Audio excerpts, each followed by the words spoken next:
সুপ্রিয় ছাত্রছাত্রীবৃন্দ, আজকে আমি তোমাদের জন্য নিয়ে আসছি মূলদ এবং অমূলদ সংখ্যা, বাস্তব সংখ্যা অধ্যায় 1, মূলদ ও অমূলদ সংখ্যা। প্রথমেই আমরা জানব মূলদ সংখ্যা কি। মূলদ সংখ্যা যদি কোনো সংখ্যাকে দুটি পূর্ণ সংখ্যার অনুপাত বা ভাগফল রূপে প্রকাশ করা যায় তবে ওই সংখ্যাকে মূলদ সংখ্যা বলে।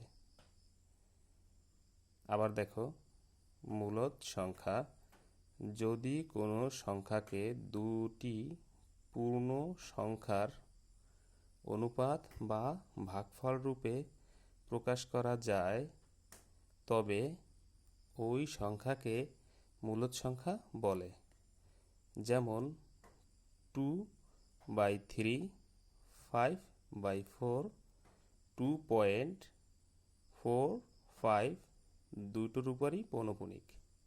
এখন এখানে দেখো দুইটা বর্গের পূর্ণ, এই যে এখানে দুইটা পূর্ণ সংখ্যার ভাগফল, এখানে দুইটা পূর্ণ সংখ্যার ভাগফল, আর এখানে যে কোনো পৌনঃপুনিক সংখ্যাই হলো মূলদ সংখ্যা। এবার দেখো অমূলদ সংখ্যা, যে সংখ্যাকে দুটি পূর্ণ সংখ্যার ভাগফল আকারে প্রকাশ করা যায় না তাকে অমূলদ সংখ্যা বলে। আবার দেখো অমূলদ সংখ্যা, যে সংখ্যাকে দুটি পূর্ণ সংখ্যার ভাগফল আকারে প্রকাশ করা যায় না তাকে অমূলদ সংখ্যা বলে। যেমন √2, √3, √5, তারপরে 3.16, 2354 ... এখানে দেখো এগুলো কিন্তু পুনরাবৃত্তি না, অর্থাৎ বারবার আসে নাই এবং অসীম সংখ্যা, এজন্য এটাকে আমরা বলবো অমূলদ সংখ্যা। এবার আমরা দেখব, প্রমাণ করো √2, √3, √5, √7, √10 অমূলদ সংখ্যা। এই আকারে থাকলে অর্থাৎ √2, √3, √5, √7, √10 অমূলদ সংখ্যা, এগুলো আমরা যে কোনো একটা প্রমাণ করব। আর একটা প্রমাণ করতে পারলে বাকি সবগুলো একই সিস্টেমে তোমরা পারবে। তো আজকে আমরা প্রমাণ শিখব √2 একটি অমূলদ সংখ্যা। প্রমাণ: ধরি √2 একটি মূলদ সংখ্যা। আমরা ধরে নিলাম √2 একটি মূলদ সংখ্যা। সুতরাং √2 সমান p/q, যেখানে p ও q উভয় স্বাভাবিক সংখ্যা ও পরস্পর সহমৌলিক এবং q > 1। যদি √2 মূলদ সংখ্যা হয় তখন √2 সমান p/q লেখা যাবে। তো এখন এইটাকে বর্গ করব আমরা, তাহলে √2 এর হোল স্কোয়ার সমান p²/q² বর্গ করে। তো এখন রুট এবং স্কোয়ার বাদ হয়ে যাবে, থাকবে শুধু 2 সমান p²/q²। এখন এখানে দেখো q² আছে, এখান থেকে যদি আমরা একটা q বাম পাশে নিয়ে আসি তো কি হবে? 2q সমান p²/q।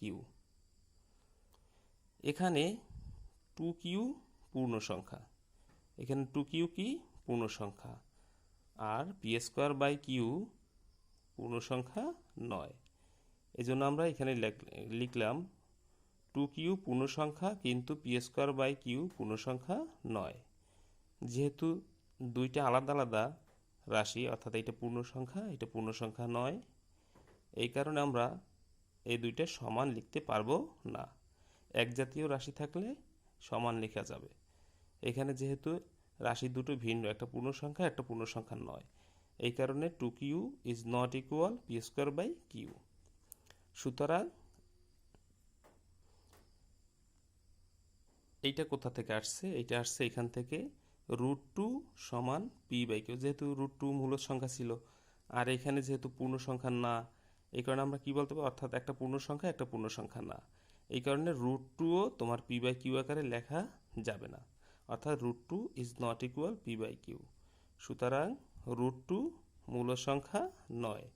সুতরাং আমরা লিখতে পারবো √2 একটি অমূলদ সংখ্যা। প্রমাণিত। এখন আমরা দেখব রুট থ্রি। তো দেখো রুট টু এর মতোই হবে, ধরি রুট থ্রি একটি মূলদ সংখ্যা, সুতরাং রুট থ্রি সমান, যেহেতু মূলদ সংখ্যা সেহেতু লেখা যাবে পি বাই কিউ, যেখানে পি এবং কিউ উভয় স্বাভাবিক সংখ্যা, হ্যাঁ, এবং পরস্পর সহমৌলিক। সহমৌলিক কথার অর্থ হলো পি এবং কিউ এর মধ্যে এদের গসাগু হবে এক, ওয়ান, শুধু ওয়ান হবে, এবং কিউ গ্রেটার দ্যান ওয়ান, বা রুট থ্রি এর হোল স্কোয়ার সমান P square by Q square, বা এখানে দেখো যদি আমরা বর্গ এখানে যদি করি তাহলে আমাদের স্কোয়ার উঠে যাবে, সুতরাং থাকবে থ্রি সমান P square by Q square. এখানে থাকবে কি থ্রি কিউ সমান পি স্কোয়ার বাই কিউ, এখানে দুইটা কিউ ছিল, এখান থেকে একটা কিউ বাম পাশে নিয়ে গেছি। এখানে থ্রি কিউ পূর্ণ সংখ্যা, কিন্তু পি স্কোয়ার বাই কিউ পূর্ণ সংখ্যা নয়। কিভাবে বুঝবে? এখানে পি এবং কিউ এর মান আলাদা আলাদা বসাবা, বসিয়ে দেখবা যে এইটা থ্রি কিউ পূর্ণ সংখ্যা আসবে, কিন্তু পি স্কোয়ার বাই কিউ পূর্ণ সংখ্যা নয়। সুতরাং এই যে three Q is not equal P square by Q, অতএব root three is not equal P by Q. যেহেতু এটা সমান না, সুতরাং রুট থ্রিও পি বাই কিউ এর সমান না, অতএব রুট থ্রি মূলদ সংখ্যা নয়। সুতরাং রুট থ্রি একটি অমূলদ সংখ্যা প্রমাণিত। ঠিক এমনিভাবে আমি রুট টু এবং রুট থ্রি করে দেখালাম। যেখানে এখন থ্রি আছে, এখানে যদি তোমরা এখন 5 এবং 7 যদি রুট 7 বের করো, তখন 7 বসাই দেবা, রুট 10 তখন 10 বসাই দেবা, তাইলে আমাদের একই সিস্টেমে প্রমাণ হয়ে যাবে। এখন দেখো দুটি সংখ্যার মাঝে মূলদ ও অমূলদ সংখ্যা বের করার নিয়ম। তো 1 নম্বরে আমরা দেখব রুট 3 ও 4 এর মাঝে দুটি অমূলদ সংখ্যা ও একটি মূলদ সংখ্যা বের করো। শুরুতেই আমরা রুট 3 এর মান বের করব। রুট 3 এর মান কত? 1.73 ... অমূলদ সংখ্যা নির্ণয় করব। ধরি একটি সংখ্যা এ সমান, এখন দেখো এখানে রুট 3 এর মান 1.73, এই 1.73 থেকে তোমার বড় নিতে হবে এবং 4 থেকে ছোট নিতে হবে, কারণ এই দুইটার মাঝে বলছে। এখন 1.73 এর থেকে বড় আমরা একটা সংখ্যা নিলাম 1.75, নেওয়ার পরে একটা শূন্য দেব, তারপর আবার এই যে 75, এই 75 লিখব। আবার এই প্রথমে দিছিলাম একটা, এখন দেব দুইটা শূন্য, এরপরে আবার 75, তারপরে তিনটা শূন্য, এরপরে 75 ... অপরটি বি সমান 1.990, তারপরে আবার ডাবল 9, আবার ডাবল শূন্য, আবার ডাবল 9, আবার তিনটে শূন্য, এইভাবে চলতে থাকবে।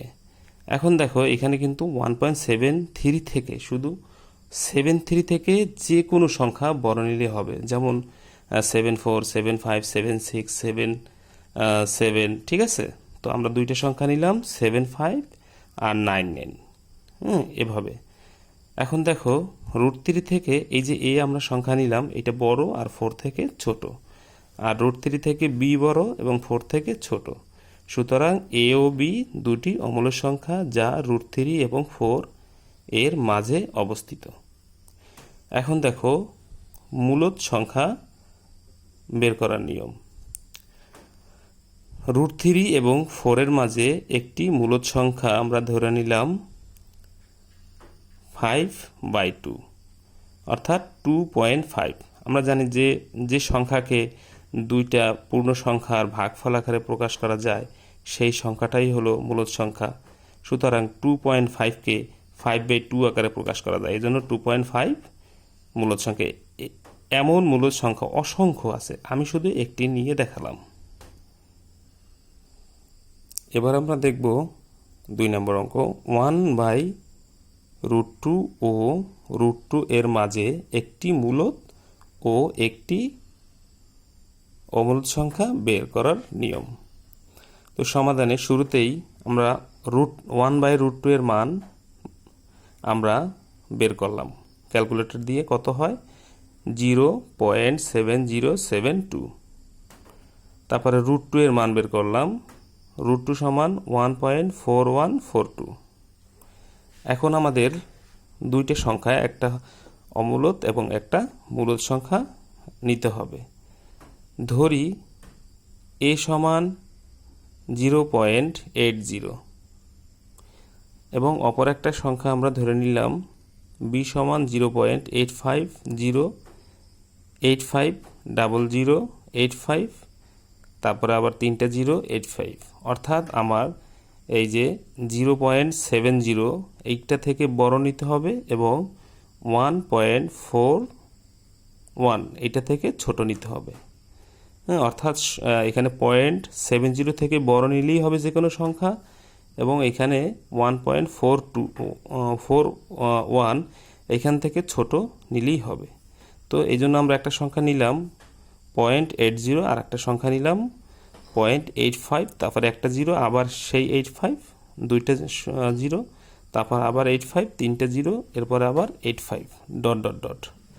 এখন দেখো এখানে 1/√2 থেকে a বড় এবং √2 থেকে a ছোট, কারণ এখানে 0.80 অবশ্যই 1/√2 থেকে বড় এবং শুধু √2 থেকে ছোট। এবং a সমান 0.80, এটাকে যদি আমরা ভগ্নাংশ আকারে বানাই তখন কি হবে 4/5। 4/5 হলো একটা মূলদ সংখ্যা, কারণ দুইটা পূর্ণ সংখ্যার ভাগফল আকারে প্রকাশ করা যায়, এজন্য 4/5 একটি মূলদ সংখ্যা। আবার 1/√2 থেকে b বড় এবং √2 থেকে b ছোট, এবং b একটি অমূলদ সংখ্যা। কেন অমূলদ সংখ্যা? দেখো এটাকে কিন্তু দুইটা পূর্ণ সংখ্যার ভাগফল আকারে প্রকাশ করা যাবে না, কারণ এখানে অসীম ... আছে, এই জন্য এটা একটা কি সংখ্যা? অমূলদ সংখ্যা। এবার আমরা 3 নম্বর অঙ্ক দেখব। দেখো 0.31 এবং 0.12 এর মাঝে দুটি অমূলদ সংখ্যা বের করো। এখানে আমার দুইটা সংখ্যা কি কি? একটা হলো 0.31 এবং 0.12। তোমরা একটু খেয়াল করলে দেখবা এখানে 0.12 0.31 থেকে ছোট। তো আমার এখানে ছোট সংখ্যা হলো 0.12 এবং বড় সংখ্যা হলো 0.31। এখন এখানে 0.12 অর্থাৎ 0.12 থেকে যে কোনো একটা বড় সংখ্যা এবং 0.31 মানে 31 থেকে যে কোনো একটা ছোট সংখ্যা নিলেই হবে। তো আমরা ধরি, সমাধানে আমরা ধরি একটি সংখ্যা a সমান 0.13 অর্থাৎ 13 অর্থাৎ এখানে 12 এর থেকে বড় নিলেই হলো 13, তারপরে একটা 0, তারপরে আবার 13, দুইটা 0, আবার 13, তিনটা 0, আবার 13 ... এরপরে অপর একটি সংখ্যা আমরা b সমান ধরে নিলাম 0.21। এখানে আমরা 13 নিয়েছি, তারপর 14 নেওয়া যেত, 15 নেওয়া যেত, 16 নেওয়া যেত, 17 নেওয়া যেত, যে কোনো একটা নিলেই হবে। আমরা এখানে 0.21 নেব, তারপর একটা 0, আবার 21, আবার দুইটা 0, আবার 21, এরপর তিনটে 0, তারপরে 21 ... এভাবে আমাদের সংখ্যা দুইটি নেব। তারপরে দেখো এখানে 0.12 থেকে a বড় এবং 0.31 থেকে a ছোট, এবং 0.12 থেকে b বড়, 0.31 থেকে b ছোট। সুতরাং আমরা কি লিখতে পারবো? a ও b দুটি অমূলদ সংখ্যা যা 0.12 ও 0.31 এর মাঝে অবস্থিত। তাহলে আমরা সংখ্যা দুটি কি কি পাইছি? a এবং b, অর্থাৎ a সংখ্যা হলো এটা, b সংখ্যা হলো এটা। এভাবে অনেক সংখ্যা নেওয়া যাবে, কোটি কোটি সংখ্যা তোমরা বানিয়ে লিখতে পারবে। শুধু 0.12 থেকে বড় নিতে হবে এবং 0.31 থেকে ছোট নিতে হবে।